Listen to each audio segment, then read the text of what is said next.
of your Roberto Dieci. As I've seen in your virtual space, you already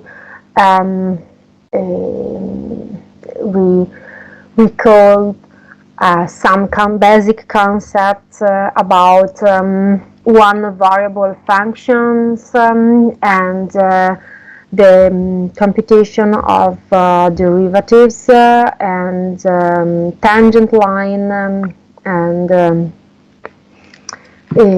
most of the behavior of functions.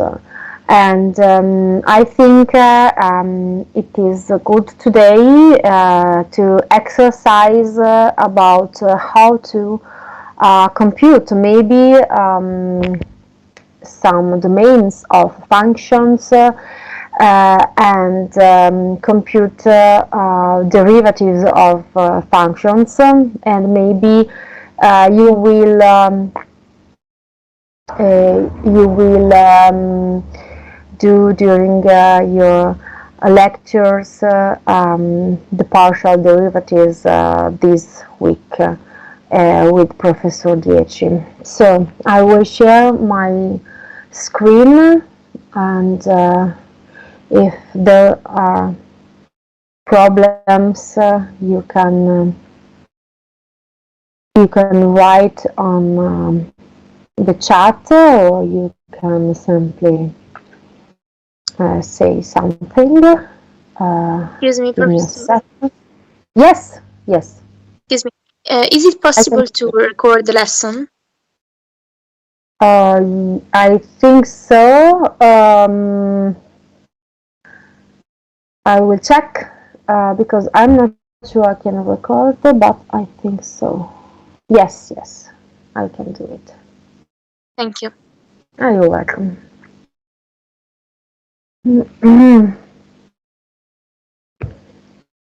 Okay, so now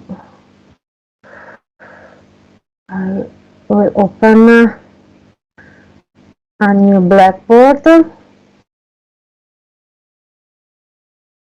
Okay.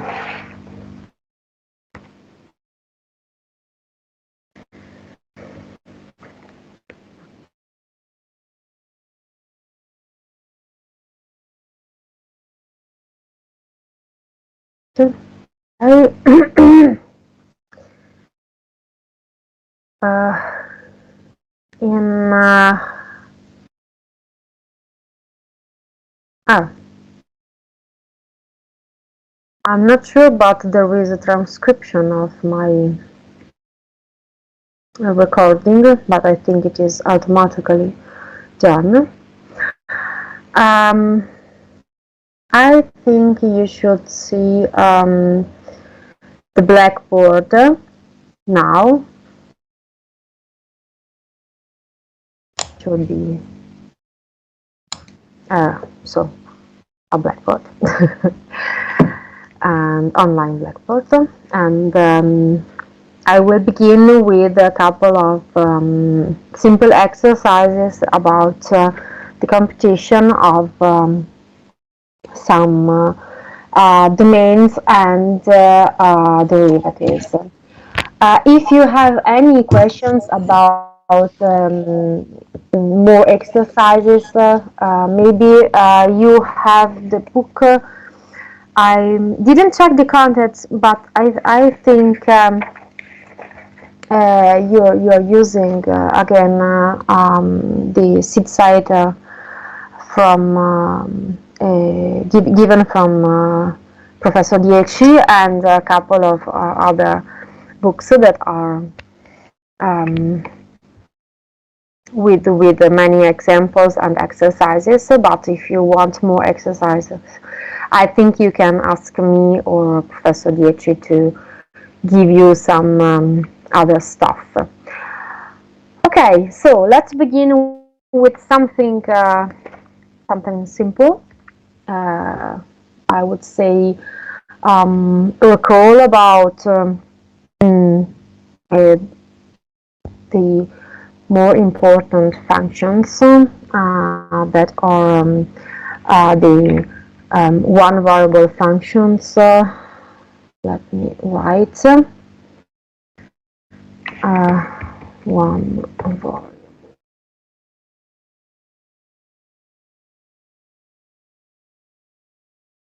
And let's call very short how to draw the graph of these functions and how to compute domain and derivative. You will work most of the time with two variables functions, and the computation are very similar, but you have to consider more rules, only more rules. May I ask a question? Yes, yes, of course. So will we have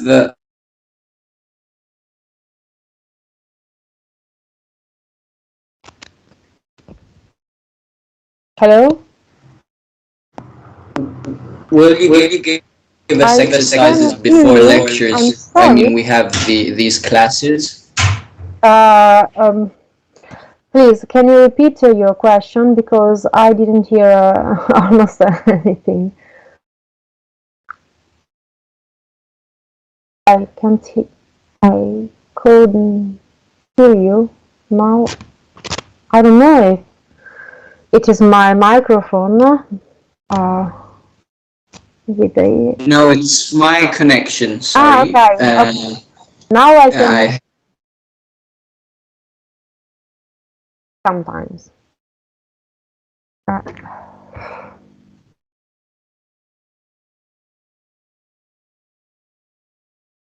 I'm so sorry. I can't hear anything. Maybe you can write a message in the chat, because I only heard it is my connection and then nothing more. Or if someone else knows what kind of question it was, maybe.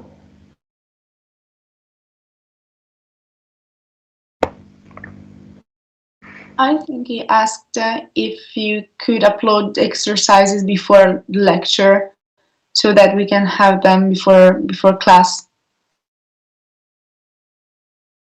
This was the question. I think I understood like that. I don't know if that's right. Like exercise, maybe this week for the next week, or in a couple of days, and in order to give you something to exercise and then to correct next time. You mean? Because I think there are... Yes, I meant that. Yeah, okay, because I was watching what professor gave you in Virtuale, and with some other materials and examples. Of course, there were only class notes, I think, but normally he usually downloads something up on this space, but I can speak with him, and because we were discussing which will be the next topics, and I won't give you something that it is not important for the lectures, and but maybe we can refer to the book, some exercises. Maybe you have a list of exercises in the first from the first lesson, so I don't know, but I will always speak with Professor Dieci, and maybe we will give you a list of exercises and say maybe which ones are important for the next lesson. So maybe if you have some questions about the exercises you were practicing, then we can talk about them on the next exercises. So I think this is what we can do. Okay. Let's check very quick which kind of functions you can need to do, and something that is related with the next computation of derivatives that we will do maybe next time.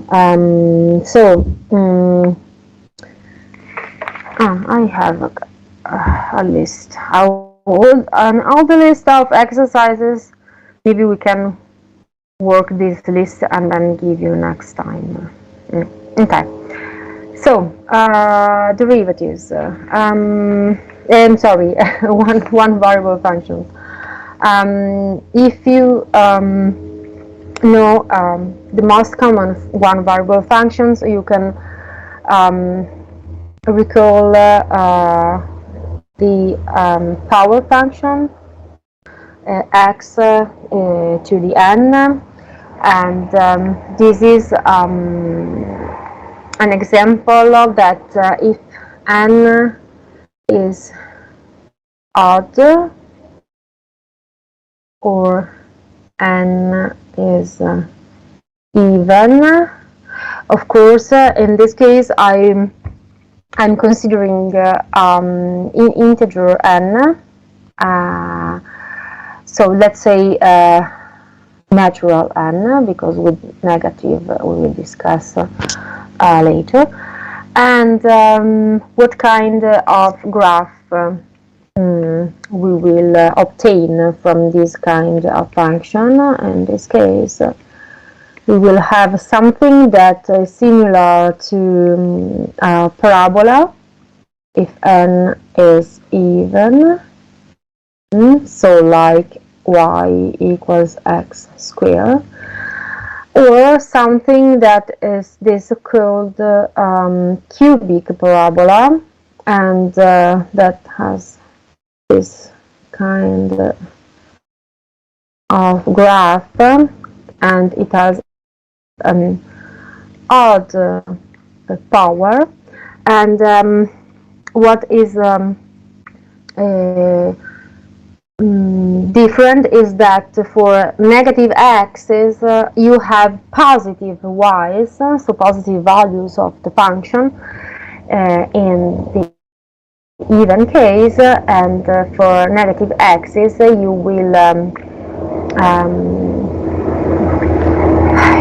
will have the same sign for the function. That means that if you have a negative x, let's say something negative, you will have a negative value for the function. If you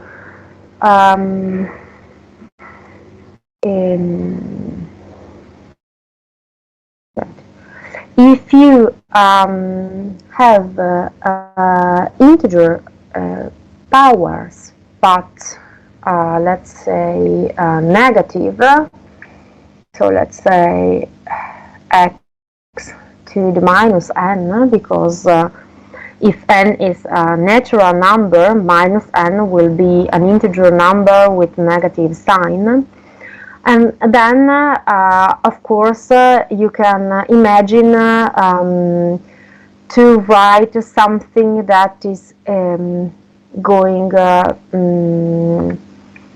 like an hyperbola, because this is the main graph that you can picture in your head. As you know, the graph of an hyperbola is y equals 1 over x, or a computation similar to this one.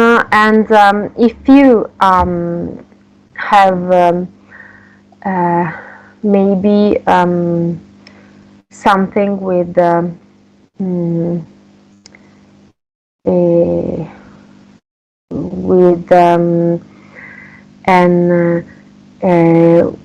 to the second power and square and third and so on, because this is what I was writing. So and you will have this kind of graph. This is 1 over x that has this form, and you already seen. And something when n is even, of course, that means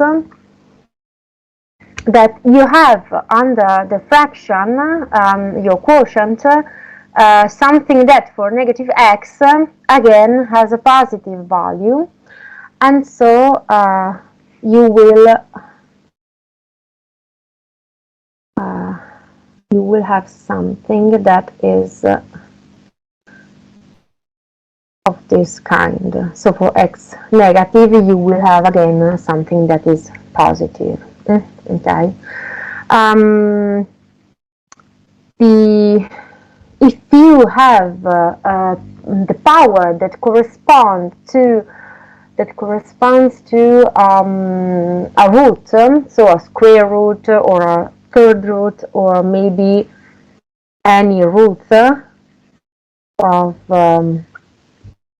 index n that is written even in this way, 1 over n.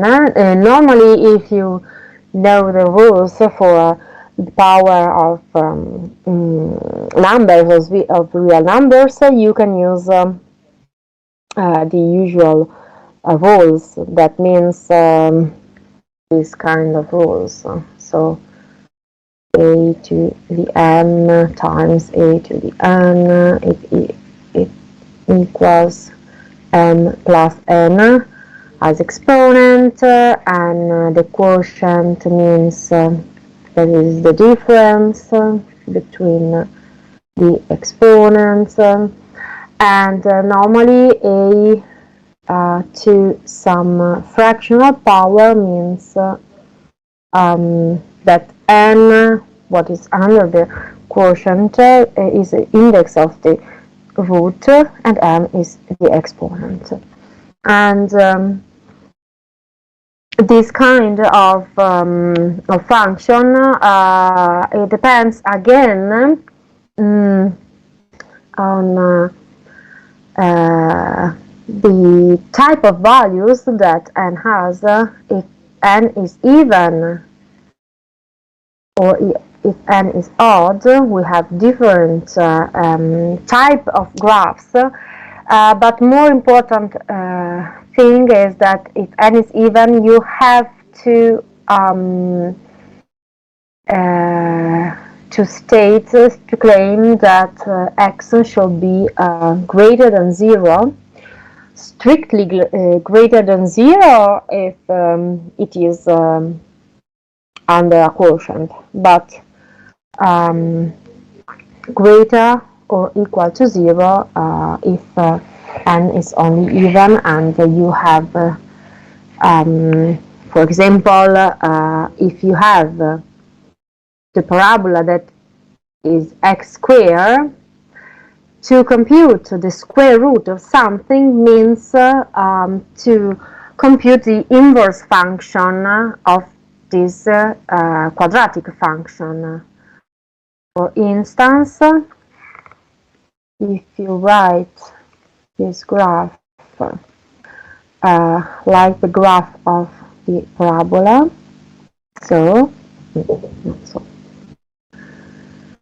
okay, not so nice done. Okay, if this is the graph of the parabola, and if you draw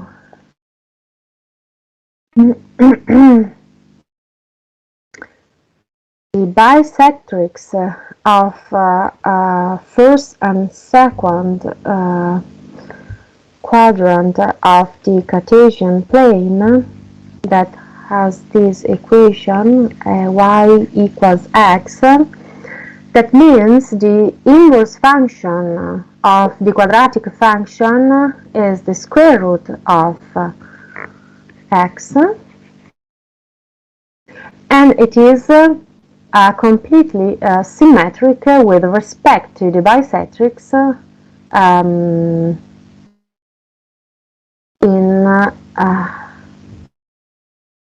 in the first quadrant, and this should have this kind of graph. Okay, if you can imagine better drawing, this is the inverse function, this one, okay. This is the inverse function of the quadratic function that is given by the parabola. Of course, if you want to perform the square root of something, you have to state that there is no x negative, because we cannot compute the square root of x if x is negative. Okay, that means that every time we have some power, some fractional power of x, so 1 over n, okay, that corresponds to the root. If n is even, so we will have something like this graph. If n is odd, we don't need to state that x is positive, because we have, of course, the third root of x if x is negative. Let's do the example. The third root of x exists for every x real. For instance, if you want to compute the third root of minus 27, it is the number that multiplied by itself 3 times will give you minus 27, that is minus 3. So, like the cubic parabola, that was the power, the integer power of x, x to the third, you will have as inverse function the third root, and you can check that if you draw the bisectrix, the graph will be completely symmetric with respect to the other graph. So the type of this function with n odd will have this kind of graph. So and so, okay, let's say this not so. Okay, and then we have other types of functions that are, for instance, the exponential function.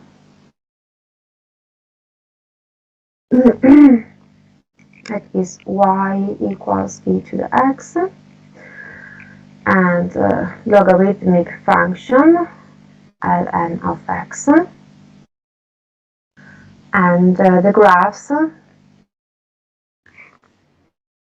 not only have the usual base e, that is the Napier number, but you could have y equals a to the x, where a is between the values of 0 and 1, or y equals logarithm in a that has a as base with the same conditions. The graphs are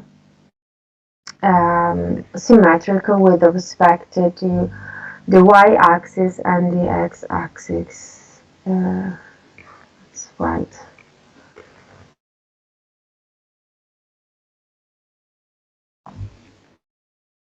Okay. So this is the graph of the exponential function. This is the graph of the logarithmic function.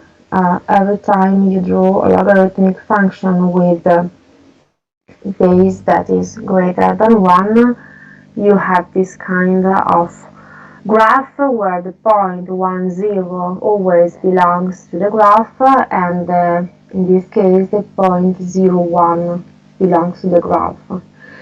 This is simple to explain because if you give the value 0 to x, e to the 0 is 1. And if you are looking for the logarithm of x, that means the exponent that we should give you to the base in order to obtain 1 if x is 1. So the only exponent, Ry, is 0 in this case. And these points are the same points in the case where the base is less than 1, but you have the very symmetric graph. In this case, this is 1.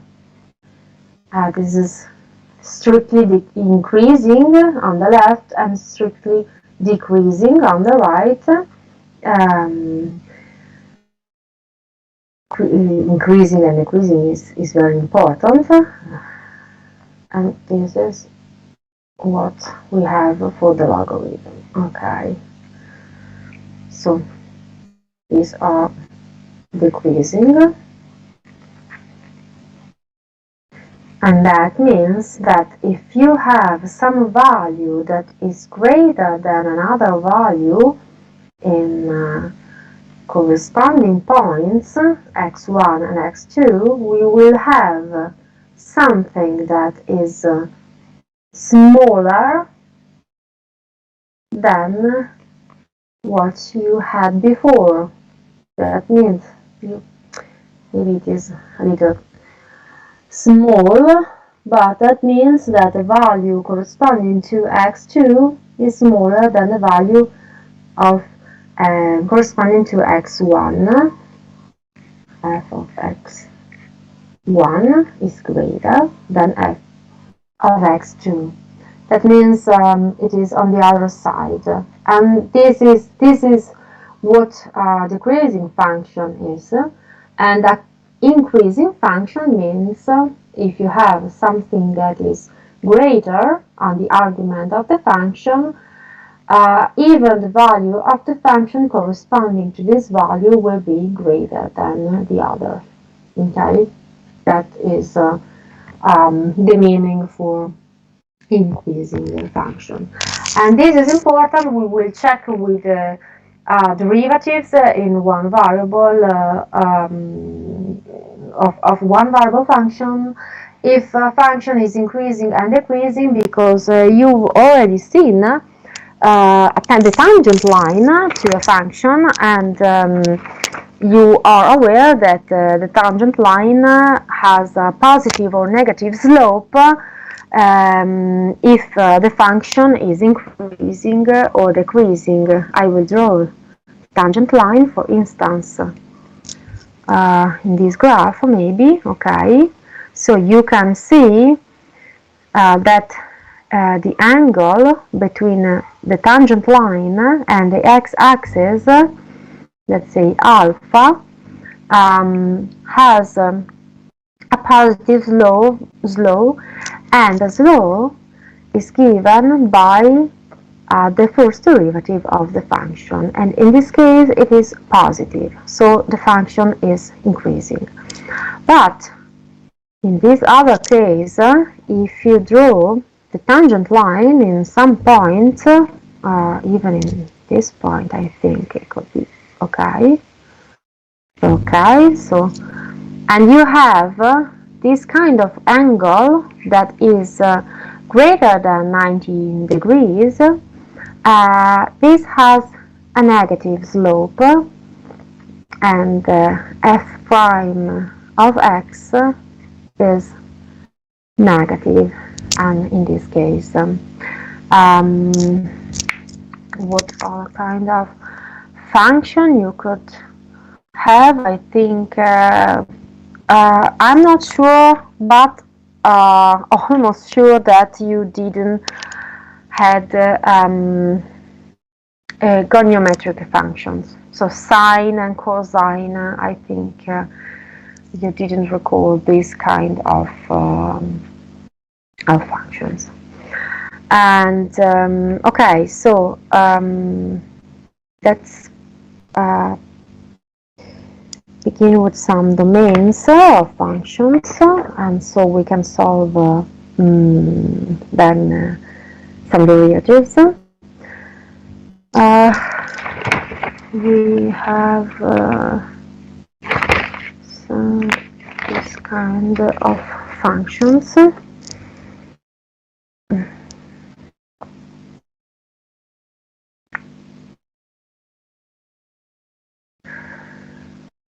Okay, no, wait.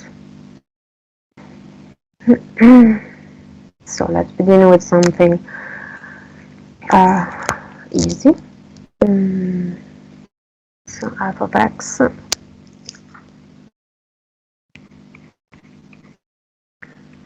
equals 1.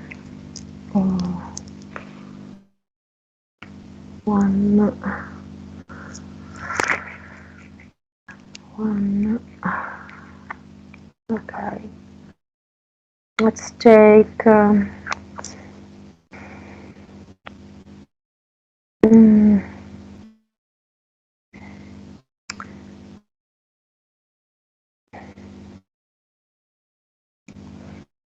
this example. The rules of logarithm and the rules of exponential, I think you already seen. So goniometric function you don't need. And okay, so maybe f of x equals x third plus 2x squared plus x. Okay, what we can say, no, I need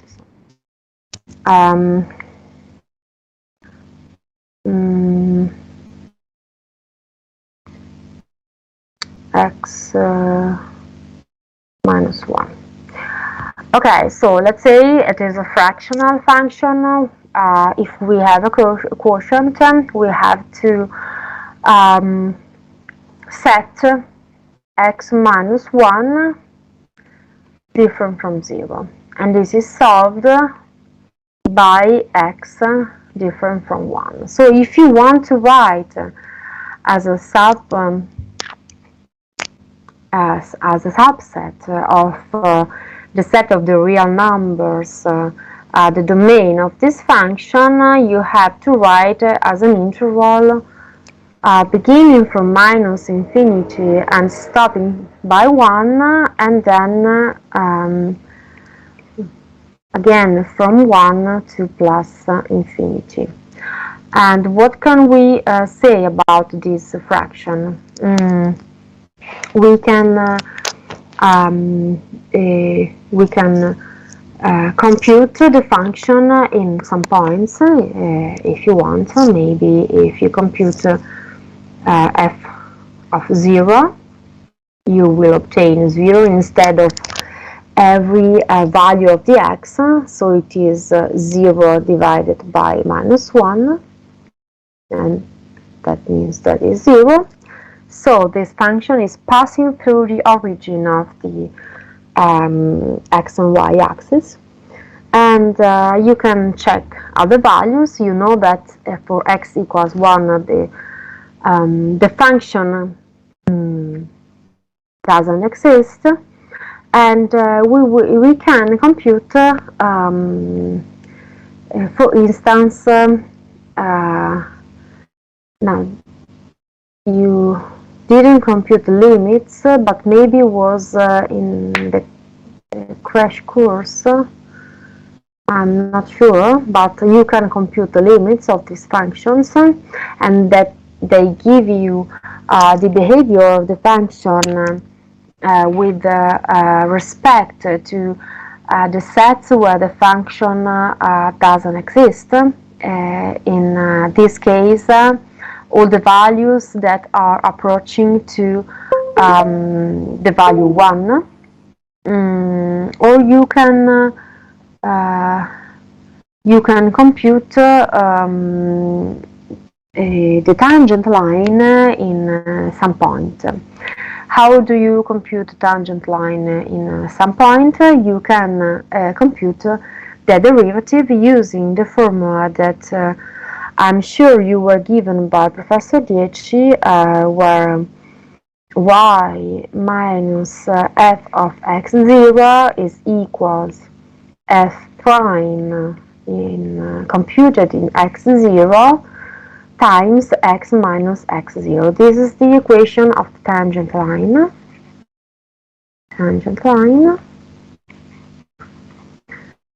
Passing through the point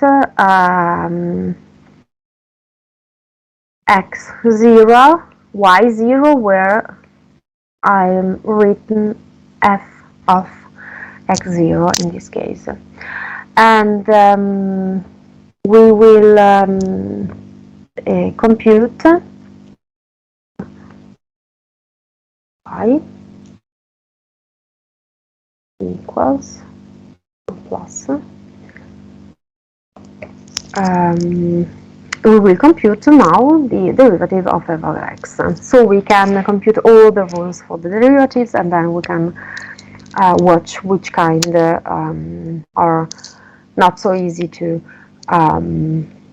remember. This is a quotient.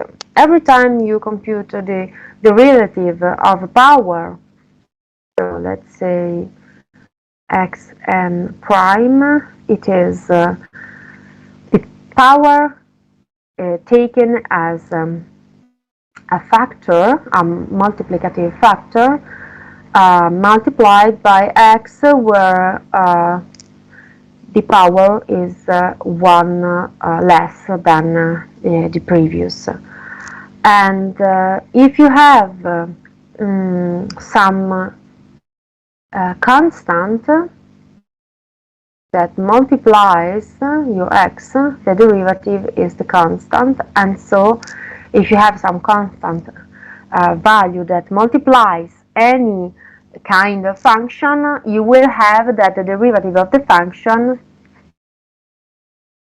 let's say t times f of x, this is the constant multiplied by the derivative of f of x.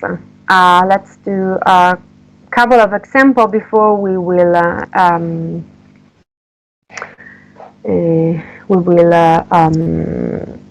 exercise this quotient. For instance, x to the fifth, it is 5 times x to the fourth. And if you have 3/2 x to the fourth, I'm sorry, I didn't write derivative. So the computation is the constant as it is times 4 times x to the third. Okay, that is 3 times 2, it is 6x to the third. Okay.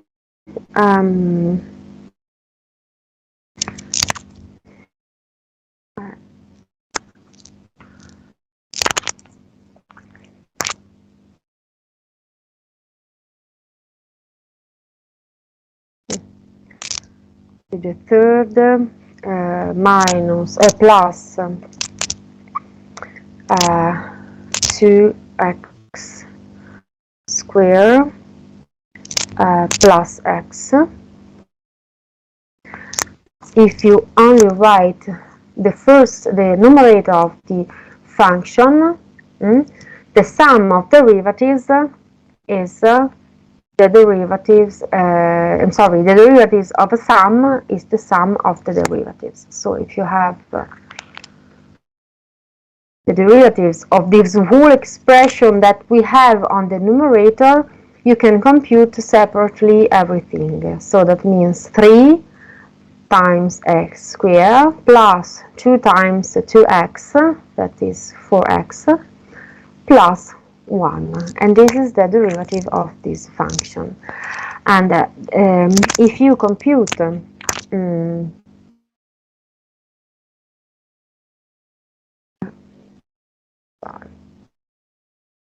I wanted to show you maybe a graph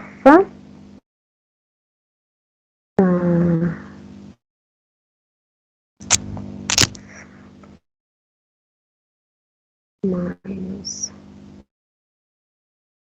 but I don't have this. Maybe I can compute in this way.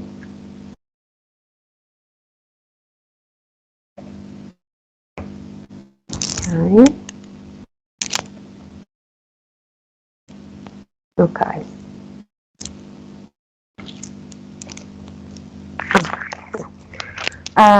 Okay.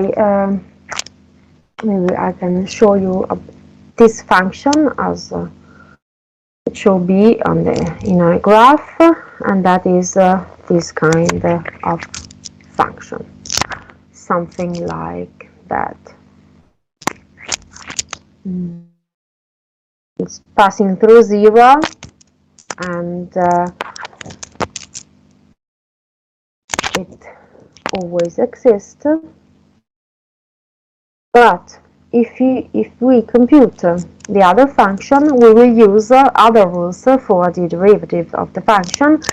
That means, let's recall all the type of derivatives. The derivative of a product of functions, so that means f times g prime, it is the product of the first derivative of f times g of x as it is, plus f of x as it is times the derivative of g of x, yes, g prime of x.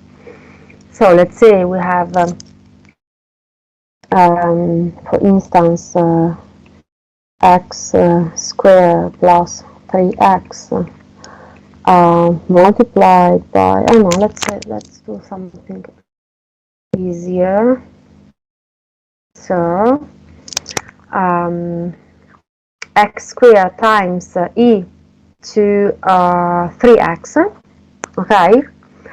That means if we want to compute the derivative of this one, we have to compute, first of all, the derivative of the second power of x, that is 2x, and let the second one of the product stay as it was, plus, and then we have the first one, x squared, and we should multiply by the derivative of e to the 3x. So as you know, the derivative of e to the x is again e to the x, but every time you compute a composite function f of h of x prime, you have to check not only if you computed the right derivative with the argument h, but you have to multiply by the derivative of the argument that is inside the function. That means the derivative of 3x is 3. So we compute the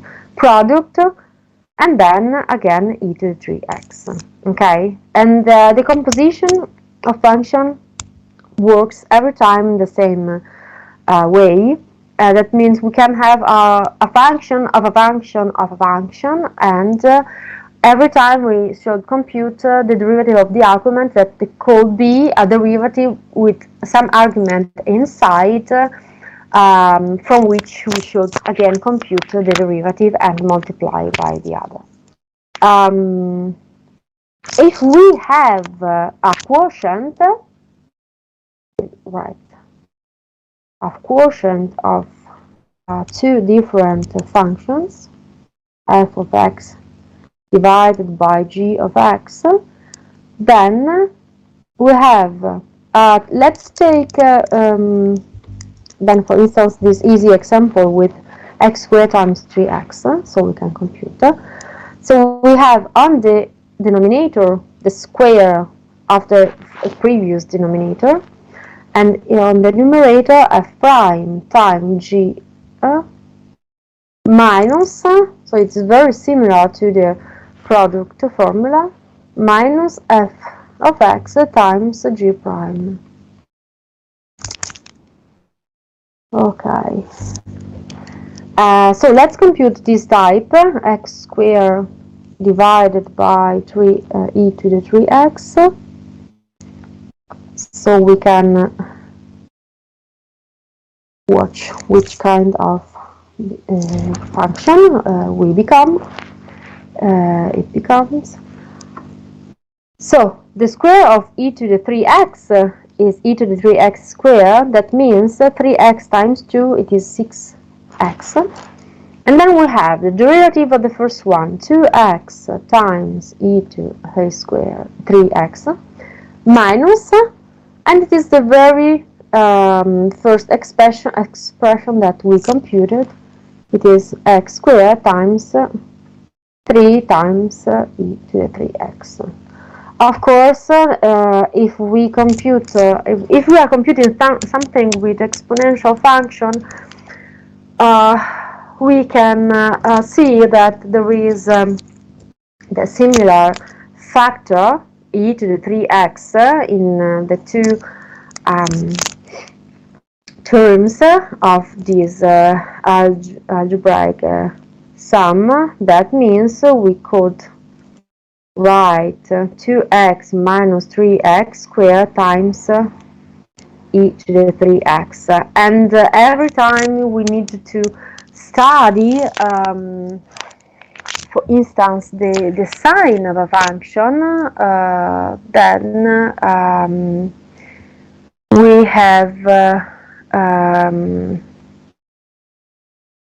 have to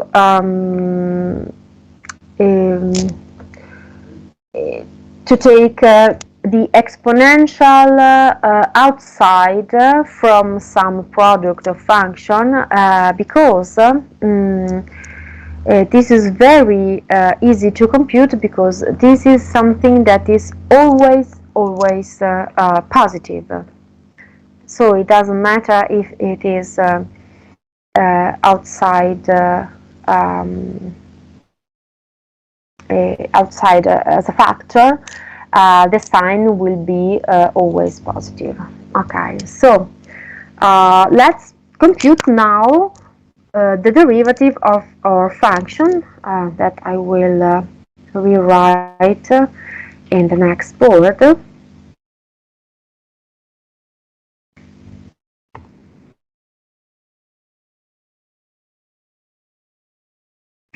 Okay, I don't think there were any questions, because I didn't see some. Okay, anything. Okay. So, what is this? This is a function where, if we want to compute the derivative, we can use the rule as in the previous board, in the previous slide. So we have x minus 1 squared, and then the derivative of everything that is on the numerator, so 3x squared plus 4x plus 1 multiplied by x minus 1 minus the derivative of x minus 1, that is 1, we don't need to write, times x third 2x squared plus x. Okay.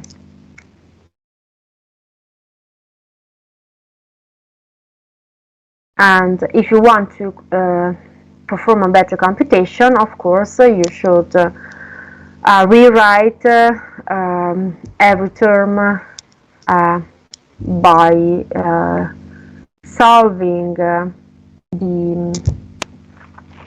products. So that means 3x to the third minus 3x square and plus 4x square minus 4x plus x minus 1 minus x third minus 2x second minus x, and have a square of x minus 1. And then we can compute similar terms and adding, we can add, for instance, 3x to the third minus x to the third is 2x to the third, and then we have minus 3 minus 2 plus 4 is minus x squared, and then we have plus x and minus x, okay, that are the same, opposite with opposite sign. So minus 4x will remain minus 4x, and then minus 1. Okay, and this is the derivative, x minus 1 square.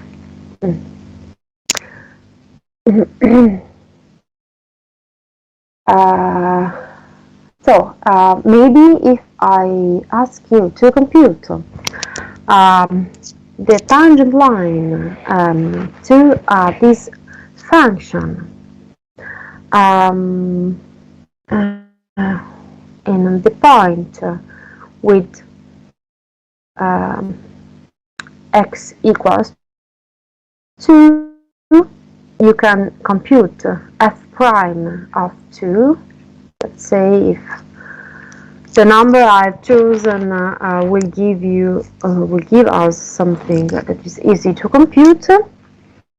So it is 2 times 8.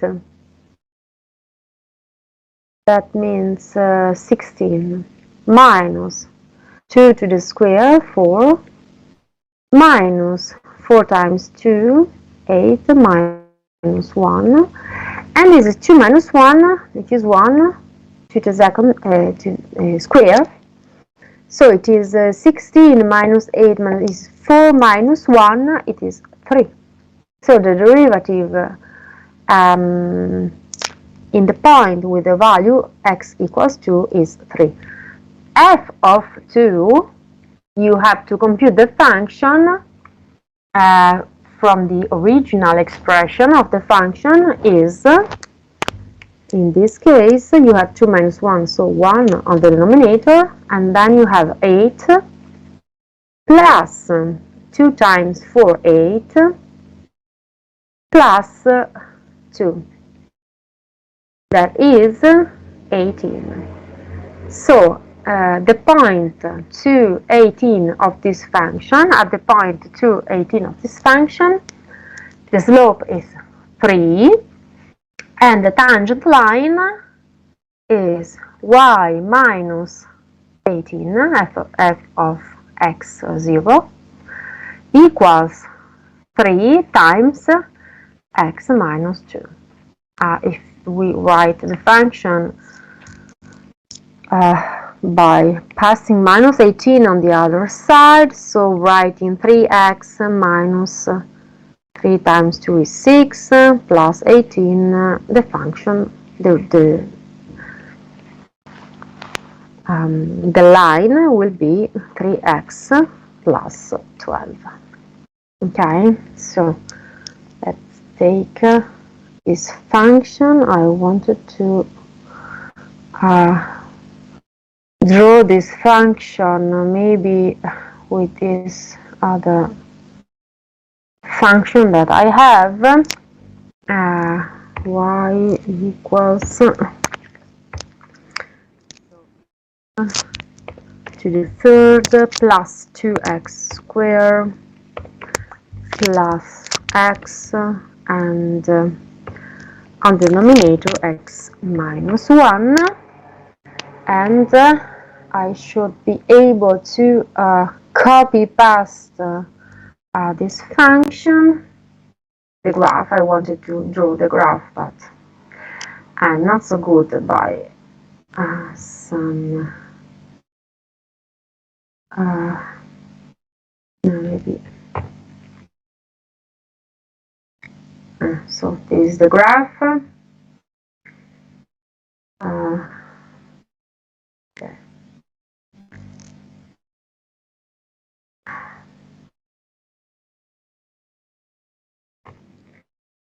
This way. Okay, and let's cancel the other computation because I already put on the other side. Okay. I think you can see what I was saying.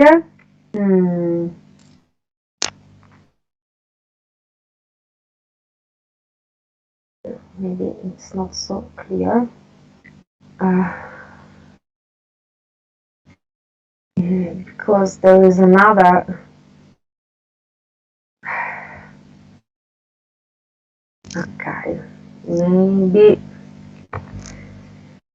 it is better to see. I'm not sure. Okay,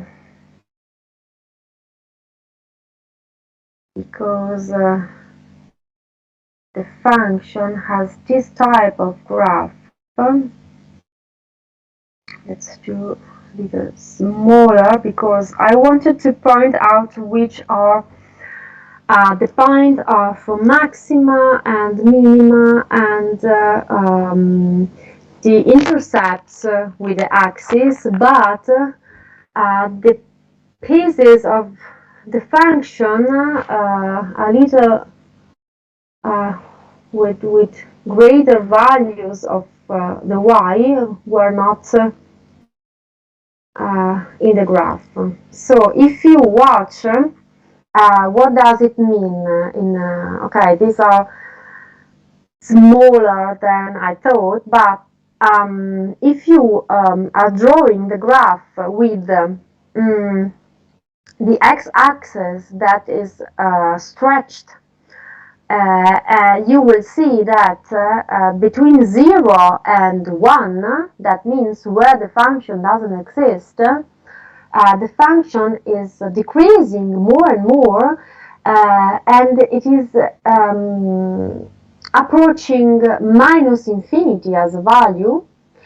But for x approaching the value 1 from the right side, the function will have big values, more and more to plus infinity, and that means that if you take if you want to draw the picture in order to better explain, the function doesn't exist for x equals 1, and that means near 1 the function has this behavior.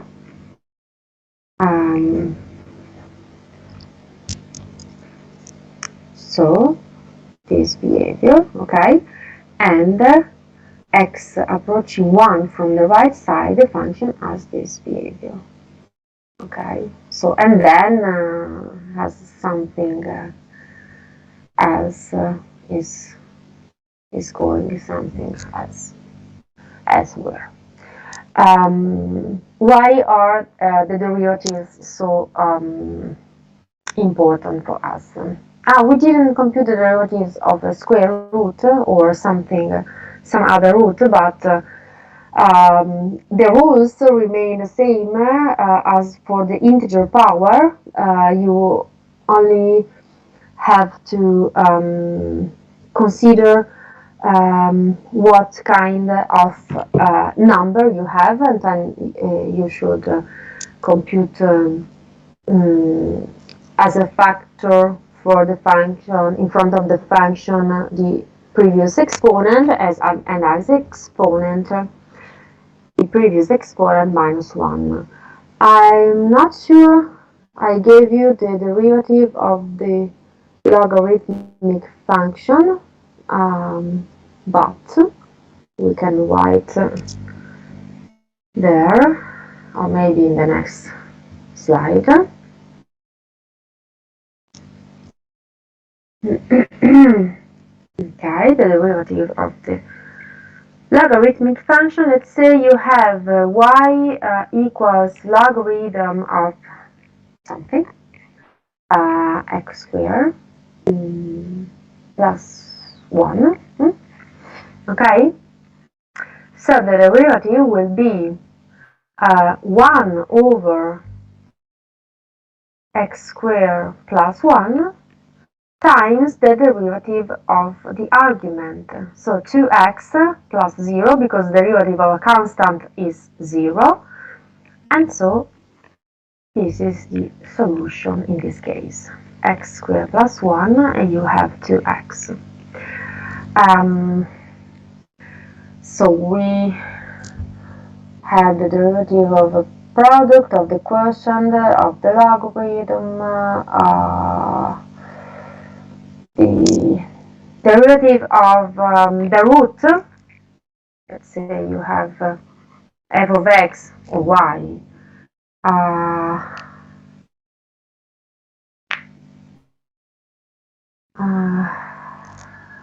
Something like let's say the third root. So of 3x squared plus x. Okay, so the derivative we can take as the root, as we said before by the previous graphs. We can say we have 1/3, so we have to differentiate this one and take as a multiplicative factor in front of the function 1/3. Then everything that is inside as an argument, and then 1/3 minus 1, and multiplying by the derivative of the argument, 6x plus 1. Wait a second.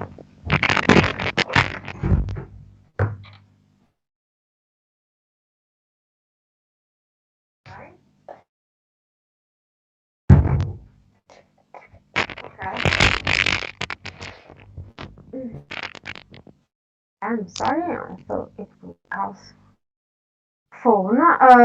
So what does it mean? That we have an argument inside the third root, and we have to multiply by the derivative of the third root. What does it mean? We have 1/3. What is 1/3 minus 1? It is 1/3 minus 3/3, so that means minus 2/3. Okay. What is minus 2/3? It is something with a minus that is as denominator under the fraction line, and this is the 2 is the exponent, and the 3 is what we have as index of the root, and we have 6x plus 1, and this is a derivative of the root.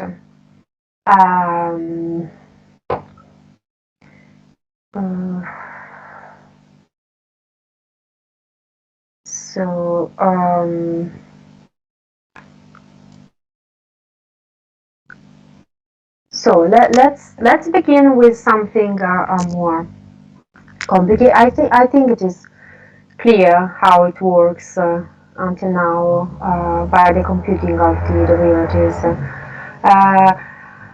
You only need to exercise a little bit, but I think from the exercises that you will find in the list, you won't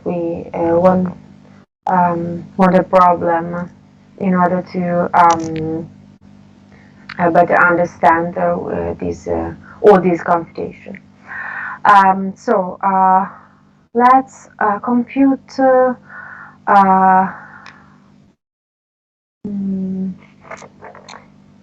this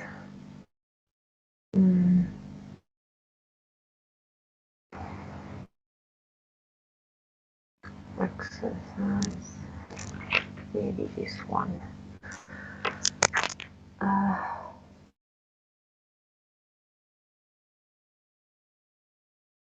Domains. I forgot. Okay, so let's do two variable functions. Let's begin with two variable functions. Two variables functions.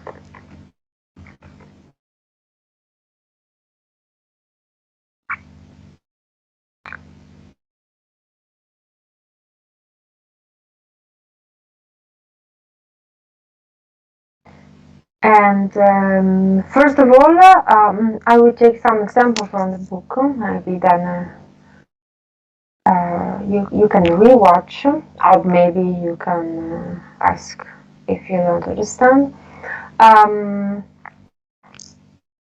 Let's write this first example for the domain. F of x and y. That means normally we write z equals, so the third variable equals a function of f and of x and y equals the square root of x minus 1 and plus the square root of y. I don't know if you already had this example, but maybe you I have a chat. No, okay, this is not a chat. Okay. Sorry. Okay, what is the domain of this function? As we discussed in the very first slide, the square root doesn't exist if the argument is negative. So we have to set x minus 1 greater than or equal to 0 and y greater than or equal to 0. So we have to set these two conditions that are equivalent to set x greater than or equal to 1 and y greater than 0. Okay, so how are we drawing this function? I can give you a picture. Let's say square root of x minus 1. I will give you a quick picture. Square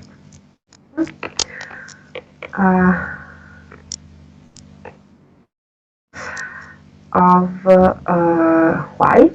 Okay. In 3 okay.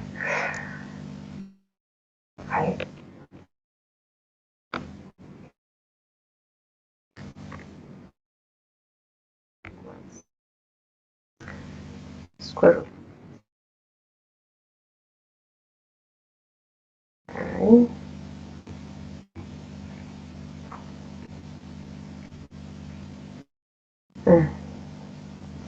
Not so clear to see. I will find another way to write down something for you, but okay.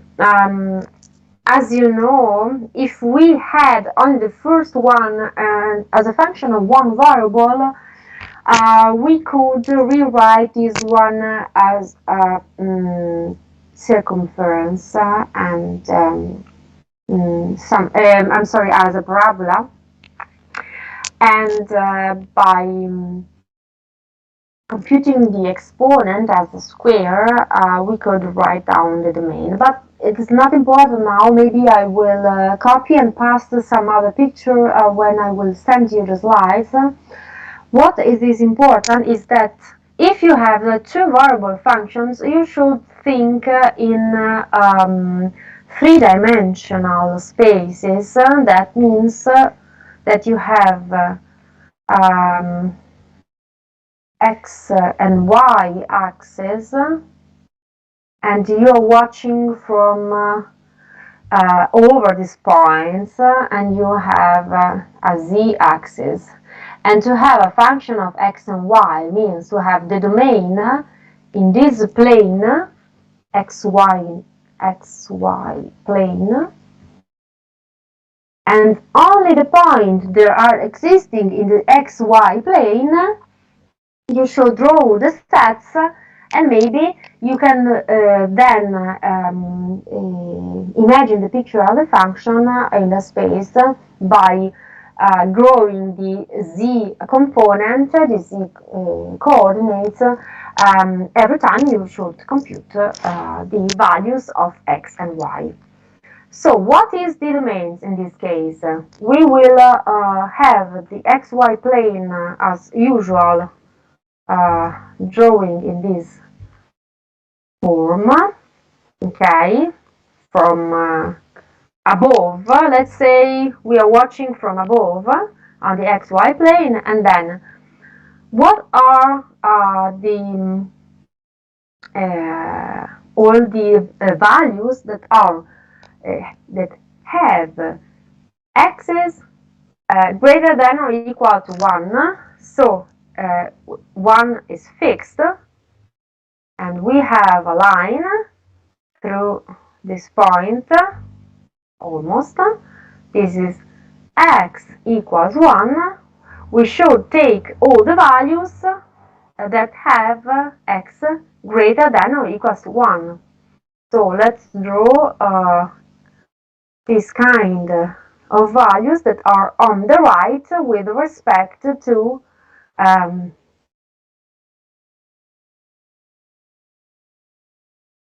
this value.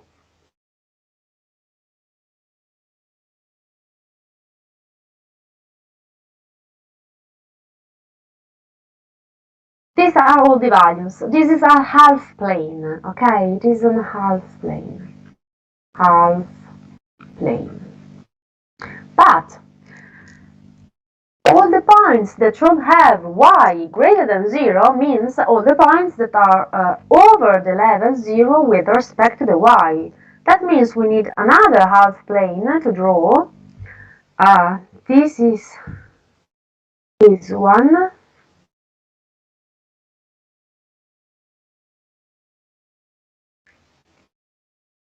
This one, okay. It is another half plane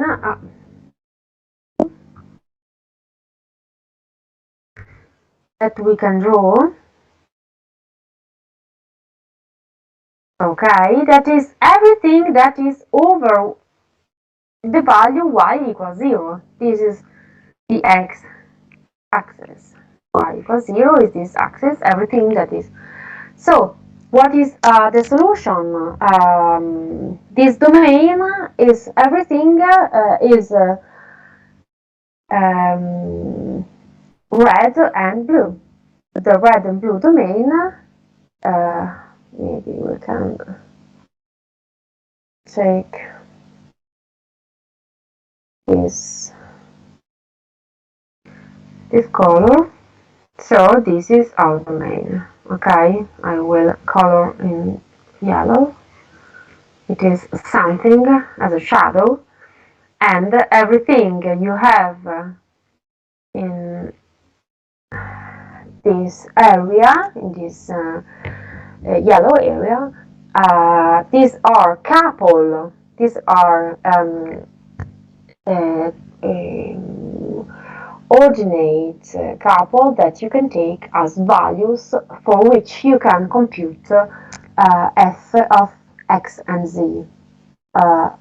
You compute, for instance, f of x and y, sorry. if you compute, for instance, f of 2, 1, you can compute a value because 2 is greater than 1 for the x and 1 is greater than 0 for the y. This is your coordinate, your third coordinate z, and you can take the square root of 2 minus 1 plus the square root of 1, and this is square root of 1 is 1 is 2. Okay, so that means that in the space, in the three-dimensional space, you will have the value of the corresponding z point as 2. That means you have 2 there, 1 there. That means this not so beautiful drawing, but okay. In this case, you will have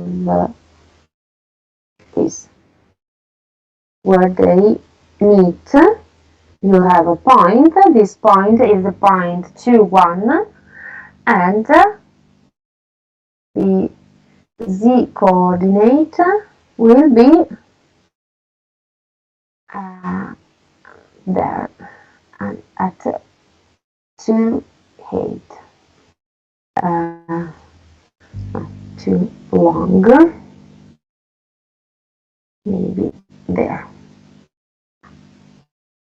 Okay, maybe you have something that is similar to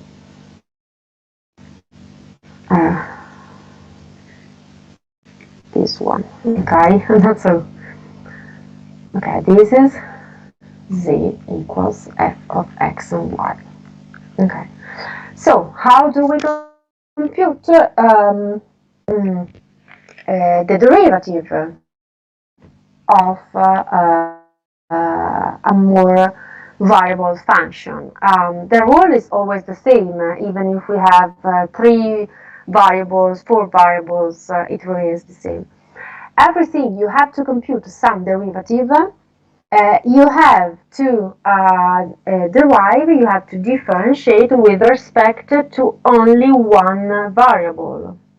That means if you want to compute the partial derivatives, you have to take the derivatives with respect to x and then compute with respect to y, and if you have more variables, you have to compute the derivatives with respect to more variables. So let's do the computation of the derivatives. For example, I will take f. These are examples from the book that maybe you will check. Excuse me, I have a Yes. question. Yeah. Yes, please. I didn't understand how we pass the graph in 2 dimension of to the graph of 3 dimension, and in particular, how can we write the dominium in the 3 dimension graph? And also my other question is about when we do f of 2 and 1, we exclude quando facciamo la radice di 1. Mm-hmm. We don't do plus minus 1, but only plus, and I thought it was because it depends from how we determine our dominium. Is it correct?